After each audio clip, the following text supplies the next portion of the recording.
दर्द मेरा, या जान के भी अनजाने हो तुम, जाने नहीं ये दर्द मेरा, या जान के भी अनजाने हो। एक पल ये लगे अपने हो तुम, एक पल ये लगे बेगाने हो। दिल ना ये पहेली बूझ सका, तुम कौन पिया, तुम कौन पिया।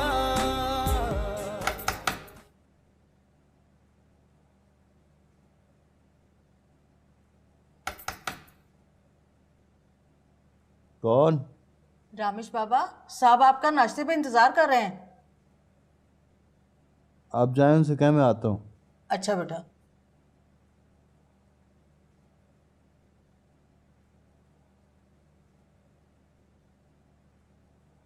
बिन बोले जो तुम कहते हो, बिन बोले ही वो सुनूं मैं, भर के तुमको इन आँखों में, कुछ ख्वाब नए से बुनूं मैं।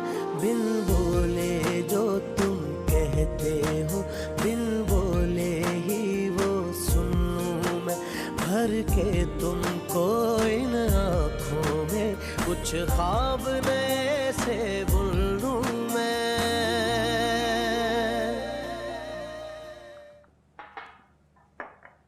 Thank you.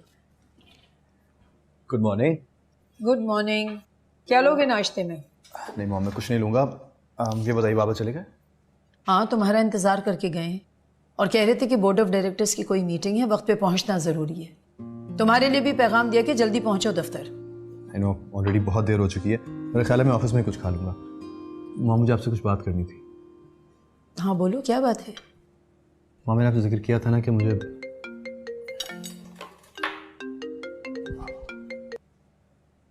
हेलो जी बाबा, मुझे याद है। I am just leaving in 10 minutes. Okay, I am leaving right away. I will be there in 10 minutes. Okay, thank you.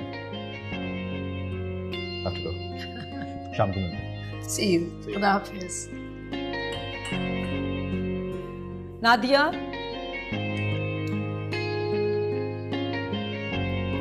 Nadia. जी बेगम साहबा। सुल्तान से कहो कि आज रात को कुछ खास मेहमान आ रहे हैं खाने पे, मुझसे आके जरा मेन्यू डिस्कस कर ले। जी अच्छा, मैं कह दूंगी। हाय हाय हाय, ये क्या किया तुमने? पिछली बार जरबाबी कमीज ला कर ले आए थे, इस बार आरिफी कमीज का रंग खराब करके ले आए हो। अरे भैया, हम कोई नवाब नहीं है कि तुम गलती पर गलतियां करते जाओ और हम बर्दाश्त करते रहे और चुप भी ना करें। अरे 700 की कमीज है ये, इस बार तुम्हारे पैसे कटेंगे। वैसे मैं सिर्फ 500 काट रही हूँ तुम पर थोड़ा रहम खाकर। ये लो, पकड़ो अपने पैसे। ये आ गए तुम्हारे 1 2 3 और ये 20 और ये 25। कसम अल्लाह पाक की बेगम साहब, ऐसा गजब तो न करे। हम गरीबों के आगे तो आप नवाबों से भी ज़्यादा ऊंचे हैं। अब अल्लाह ताला आपकी कमाई में और बरकत दे। आपकी बात छोड़ दे, आइंदा शिकायत नहीं होगी आप। अरे कैसे छोड़ दूं? हैं? हम भी तनख्वाहदार लोग हैं, खेत खलियान जमीनें नहीं है हमारी, कटौती तो होगी। तुम्हें भी तो सबक मिले कि नुकसान हो तो कैसा लगता है। पकड़ो ये। ए लड़की,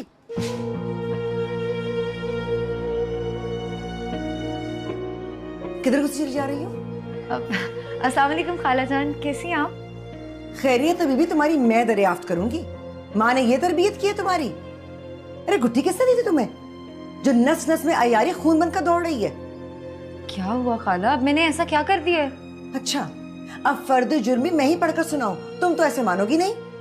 इतनी ढिठाई, इतनी बेहयाई। अरे माँ होते हुए मुझे शर्म आती है। मैंने कभी जरबाब के पीछे बैठकर उसका शाना तक नहीं पकड़ा, और तुम उसके गिर्द बाजू डालकर इस तरह जुड़कर बैठी हुई थी जैसे शादी को मुद्दत हो गई हो। ना आंख में शर्म, ना मिजाज में हया, और ख्वाब देख रही हो इस घर की बहू बनने के।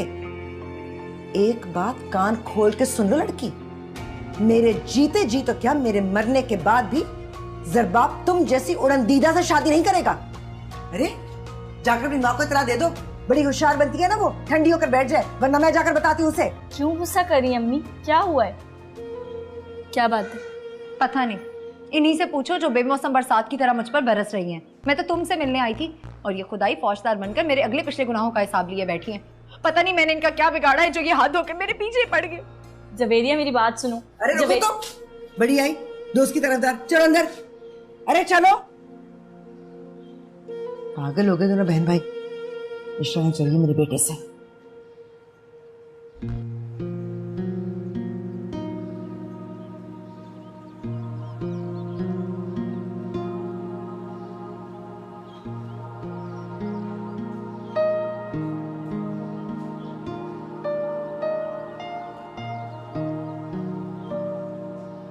जब गुदड़ी पोश के हाथों में हीरों भरी थैली आ जाए तो उसकी उम्र भर की नींद उड़ जाती है। चाचा मैं अलमा से शादी करना चाहता हूँ। तुम कौन पिया, तुम कौन पिया। अच्छा बस कर, जा जाके अपनी अपिया का हाथ बटा।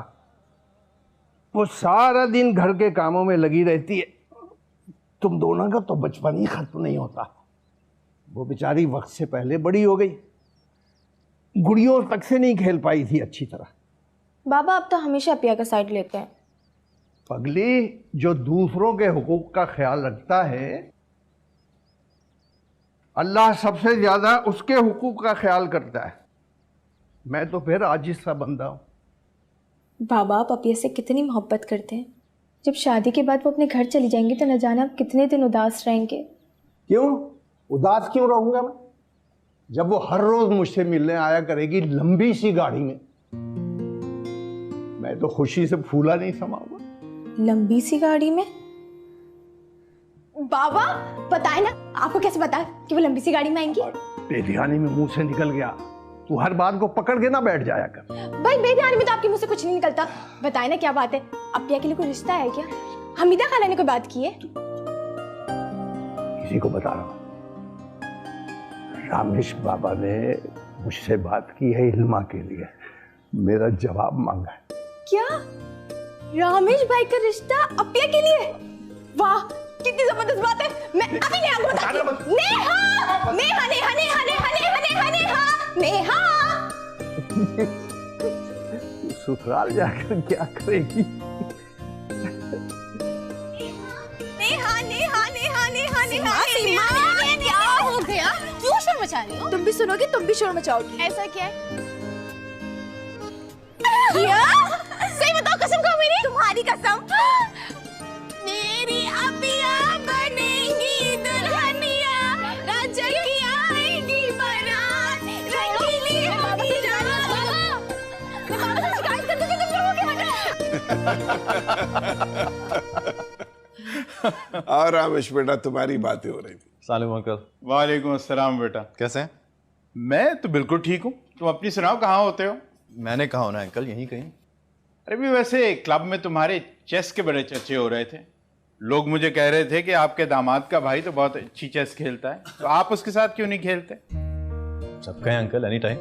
रहने दे यार, दानिश लंदन में होता है, फिर भी साल में 2-3 दफा उससे मुलाकात हो जाती है। तुम तो यहाँ होते हुए भी नहीं मिलते। निसार अब छोड़ो ये शिकवे, मैं और तुम बंदोबस्त कर रहे हैं ना इसकी मुलाकात का। साल में 2-4 बार ही सही मुलाकात तो होगी ना। रामेश जानते हो, सुंबुल 6 महीने पहले फ्रांस से फैशन डिजाइनिंग के कोर्सेज करके आई है and she is very talented. अच्छा, वैसे मुझे याद है मुगल भाभी भी टेक्सटाइल डिजाइनिंग ही कर रही थी, तो ऑफ कोर्स आप उनकी बहन हैं, तो आपकी दिलचस्पियां भी वही होंगी जो उनकी थी। इसका मतलब है कि आप भी दानिश भाई और मुजफ्फर अंकल की तरह एक प्योर बिजनेसमैन हैं। वाकई आपने मुझे लाजवाब कर दिया। आप सही कह रही थी, बहुत टैलेंटेड है ये। मॉम, मुझे एक छोटी सी मेल करनी है, आप लोगों को मैं डिनर पे ज्वाइन करूंगा, ठीक है? ओके, बातें कीजिए। हाँ मेरे सार। तुम अपने आप को समझती क्या हो शराफत बेगम? मैं पूछती हूँ, लोगों की बेइज्जती का लाइसेंस है तुम्हारे पास या ऊपर से लिखवा के लाई हो? तुम जब चाह जिसको चाह बेइज्जत कर दोगी और कोई तुम्हारा मुंह नहीं तोड़ेगा। ये कहाँ घुसी चली आ रही मेरे घर में, तुम रखने आती की तरह? ये कोई तरीका किसी घर में आने का? तमीज नहीं है क्या? तुम्हारे घर को अपने सर पे रख के नहीं लेके जा रही हूँ, आज 2-2 हाथ करने आई हूँ मैं। तुम और तुम्हारी बेटी जो कर रही हो ना, वो इसी का दूसरा नाम है। मेरी बेटी का नाम मत लो शराफत बेगम, वरना मुझसे बुरा कोई नहीं होगा। जाओ जाके अपने लड़के से पूछो कैसे कैसे जतन किए थे उस हजरत ने मेरी मासूम भोली भाली बेटी को शीशे में उतारने के लिए। अरे मेरी बेटी तो इतनी भोली है कि किसी को नजर उठा के नहीं देखती, उसको तो घास भी नहीं डालती है। लेकिन तुम्हारे बेटे ने ऐसा पीछा लिया कि खुदा की पनाह। तो तुम्हारा ये सारा तंत्र और गुस्सा उस वक्त कहाँ था जब मेरा बेटा तुम्हारी बेटी पर घात लगा रहा था, उसके पीछे लगा हुआ था? उस वक्त तुम नहीं मेरे दरवाजे पर शिकायत लेकर, एक बार तुम आती ना, मैं अपने बेटे की वो गत बनाती कि कान पकड़कर तुमसे तुम्हारी बेटी से माफी मांगता। हाँ, आज मैंने तुम्हारी बेटी की तबीयत हरी कर दी तो तुम आ गई, मेरे घर पर चढ़ दौड़ी। जो कुछ भी है, इस तमाम मामलात में कोई भी फरीक बरी जिम्मा नहीं होता। ताली दोनों हाथों से बजती है शराफत बेगम। और जब लड़के लड़की में सेटिंग हो गई है तो बेहतर यही है कि हम भी कहीं बैठ के मामला सेट कर लेते हैं। अरे कौन सी सेटिंग, कहाँ की सेटिंग? अरे जूते की नोक पे रखती हो तुम्हारी इन सेटिंगों को, हमें नहीं नाच आती। जाओ जाकर अपनी बेटी के हाथ कहीं और पीले करो, तुम माँ बेटी की हमारे घर में दाल नहीं गलने वाली। सोच लो शराफत बेगम, तुम अच्छा नहीं कर रही हो। जो भी कुछ कर रही हूँ ना, सोच समझ कर ही कर रही हूँ। बहुत जिद्दी, हट धर्म और बेमुरब्बत औरत हो। मोहल्ले का ही लिहाज कर लेती, ये छोड़ो तुम अपनी नाम की ही लाज रख लेती। अरे ये क्या हो रहा है? अस्सलाम वालेकुम खाला, आप खड़ी क्यों हुई हैं खाला? बैठिए ना। तुम बैठने को कह रहे हो मियाँ, और तुम्हारी अम्मा मुझे धक्के देके इस दर से निकालने चाह रही है। हाँ, और धक्के देकर ही निकालूंगी अगर तुम अपने कदम से वापस आ गई। चलो निकलो यहाँ से, चलो। चुप रहो तुम और जाओ अपने कमरे में। तुमसे तो मैं बाद में निपटूंगी, पहले साजिशी औरत से तो निपट लूं। मैं जा तो रही हूँ शराफत बेगम, लेकिन आज के इस दिन को तुम हमेशा याद रखोगी। याद रखने के काबिल तो मैंने तुम्हारे लिए बना दिया है। अब जाती हो या तुम्हारे लिए यादगार भी तामीर करवाऊं?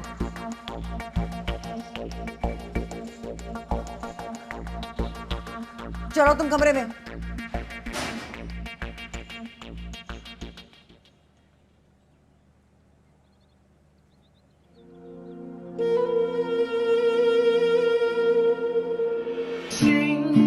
La la la la la la la la.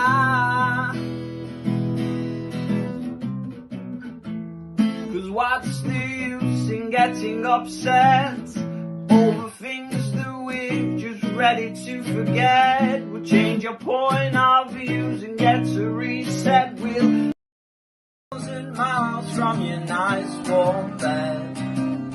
We just remember what your old pal said. Boy, you've got a friend in me. You've got a friend in me. You've got a friend in me.